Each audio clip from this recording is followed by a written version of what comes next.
एक world news है जिसमें जर्मनी माफ़ी मांगा है। नामीबिया आप एक देश का नाम सुनेंगे, उससे जर्मनी माफ़ी मांगा है। एक आर्टिकल है the Christian science monitor America का न्यूज़पेपर का, उसी में छपा है और ये पेपर में विदेशी अखबार से दिया गया है।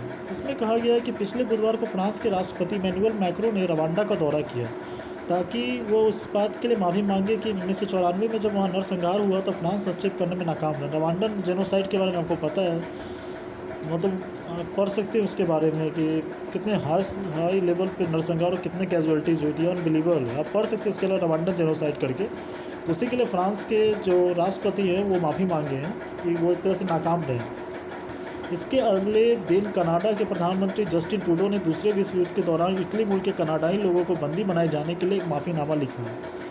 और अब जर्मनी ने 100 साल पहले अपने औपनिवेशिक प्रशासन द्वारा नामीबिया में किए गए जुल्म और नरसंहार के लिए माफ़ी मांगा है। जर्मनी के विदेश मंत्री हेको मास ने कहा है कि हम उन घटनाओं को आज के नज़रिए से नरसंहार ही कहेंगे। ऐसा लगता है कि पिछले 30 वर्षों के दौरान राष्ट्रीय क्षमा याचना असाधारण से अनिवार्य घटना बन गई है।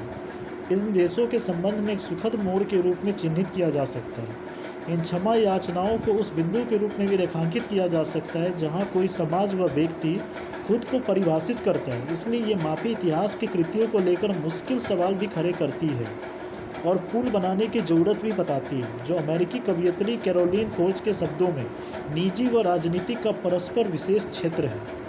लगभग एक दशक की औपनिवेशिक बातचीत और औपचारिक समझौतों के मुताबिक उस नरसंहार के आर्थिक परिणामों के मद्देनज़र जर्मनी अगले 30 वर्षों के नामीबिया के उन इलाकों को विभिन्न विकास परियोजनाओं पर $1.3 बिलियन खर्च करेगा। ये बहुत पॉजिटिव चीज़ है। रिलेशन को सुधारिए, जो पहले गलतियाँ हुआ उसके लिए माफ़ी मांगिए और आगे बढ़िए। ग्लोबलाइजेशन का दौर है, लिंकिंग बढ़ाइए, हर एक देश को दूसरे से जोड़ना है, क्योंकि this is a period of business, hard core business. तो बिजनेस तो कनेक्शन चाहिए, लिंकिंग चाहिए। पिछली गलतियों को माफ़ कीजिए और आगे बढ़िए। जर्मनी सही कर रहा है। 1.3 billion is going to Germany is going to Spain और नामीबिया, उन एरिया जो सबसे ज़्यादा अफेक्टेड थे उस समय जेनोसाइड के समय। जर्मन राष्ट्रपति फ्रैंक वाल्टर स्टीनमियर इस साल के अंत में नामीबिया सांसद के संबोधन के दौरान औपचारिक रूप से क्षमा याचना की योजना बनाए गए। अच्छी बात है। सदर्न ओरेगन यूनिवर्सिटी के भाषा विज्ञानी एडविन बतिस्टेला ने लिखा है कि राष्ट्रीय माफ़ी बदले हुए मूल्यों की स्थापना के साथ साथ अतीत के आचरण की भर्त्सना करती है और भविष्य में बेहतर व्यवहार की प्रतिबद्धता जताती है। बिल्कुल वो गलती फिर से आप न रिपीट करें। जर्मनी और नामीबिया ने अतीत की पीड़ा से परे एक रोड मैप सामने रखा है। या कितनी ईमानदार कोशिश है, इसे जानने के लिए इंतज़ार करना होगा, पर इससे गुड मूव, ये बहुत सही है। पिछली गलतियों को माफ छोड़ें और आगे बढ़े, माफ़ी मांगे और बिजनेस को बढ़ाएं।